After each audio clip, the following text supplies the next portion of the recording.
경찰차 한 대가 도로에 잠시 멈춰섰다가 다시 다른 곳으로 향합니다.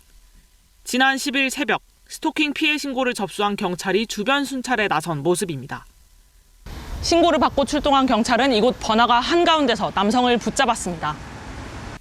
경찰에 붙잡힌 사람은 필리핀 국적의 50대 남성. 별거 중인 아내를 찾겠다며 차를 몰고 나온 건데 아내 차량에 붙여둔 위치 추적 장치로 이동 경로를 파악했습니다. 체포 당시 남성은 면허 취소 수준의 만취 상태였습니다. 경찰은 현장에서 곧바로 시행할 수 있는 접근 금지 조치 등 긴급 응급 조치를 적용했습니다. 이후 법원의 잠정 조치 결정을 거쳐 구금 상태에서 수사를 진행했습니다. 하지만 경찰이 신청한 구속영장은 법원에서 기각됐습니다. 결국 피의자는 사건 발생 10여일 만에 풀려났습니다. 지난 6월 아파트 가스배관을 타고 올라가 스토킹하던 여성을 살해한 윤정우. 경찰은 당시에도 범행 2달 전 구속영장을 신청했지만 법원은 구속 사유와 필요성을 인정하기에 부족하다며 기각했습니다. 전자발찌나 보호관찰 부분을 좀 더 적극적으로 스토킹 행위가 중단될 때까지는 해야 되는 게 아닌가 싶거든요. 잇따른 스토킹 관련 범죄에 더 적극적인 피해자 보호 조치가 필요하다는 지적이 나옵니다. KBS 뉴스 최혜림입니다. 전 연인을 폭행하고 스토킹해 접근 금지 결정이 내려졌는데도 또다시 찾아가 살해하려 한 피의자 신상이 공개됐습니다. 울산지검은 신상정보 공개 심의위를 열어 33살 장영준의 신상정보를 공개했습니다.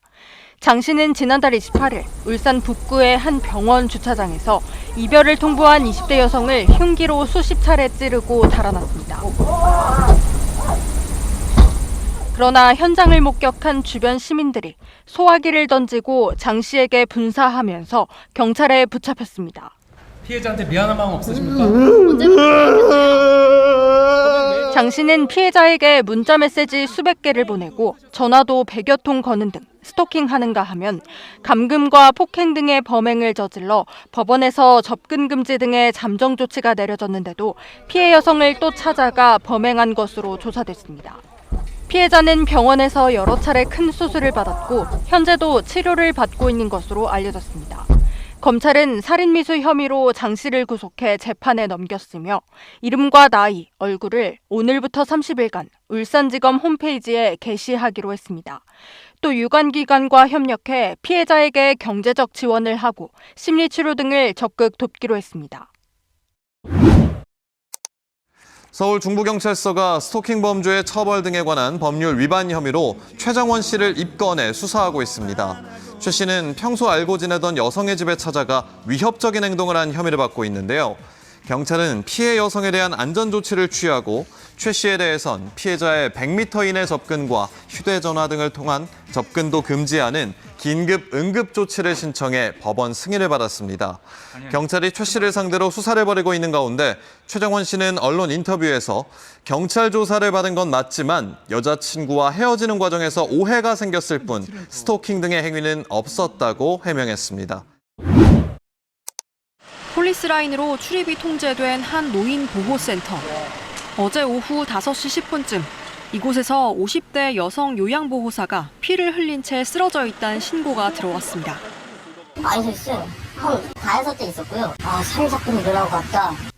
사건 당시 혼자 건물 5층에서 일하고 있던 피해 여성은 신체 여러 곳에 흉기로 상처를 입고 병원으로 옮겨졌지만 숨졌습니다. 어르신들 다 나가셨을 때니까 나가시고 직원만 있을 때란 말이에요. 그때는 혼자 있는 틈을 타서 그 사람이 근무하는지 그거를 잘 아는 사람인 것 같아요. 경찰은 같은 센터에서 과거 운전기사로 일했던 동료 60대 남성을 유력한 용의자로 보고 있습니다. 지난 20일에도 피해 여성의 집 근처로 찾아갔다가 현행범 체포됐던 남성입니다. 경찰은 당시 100m 이내 접근 금지와 문자와 전화 등 연락을 하지 말라는 긴급 응급 조치를 내리고 남성을 풀어줬습니다. 이후 불과 엿새 뒤인 어제 남성은 다시 피해자를 찾아간 걸로 추정됩니다. 앞서 이 남성은 지난 3월부터 피해 여성에 대한 행패와 소란, 스토킹 등으로 3차례 신고를 당했던 걸로 파악됐습니다. 이에 따라 피해 여성은 지난달부터 스마트워치를 지급받고 맞춤형 순찰 등 안전조치 대상자에 올라 있었습니다. 경찰은 지난 20일 이후엔 피해 여성으로부터 신고가 없었다고 밝혔습니다. 경찰은 보호센터 인근 CCTV를 탐문하는 등 해당 남성의 행방을 추적하고 있습니다. KBS 뉴스 김지숙입니다.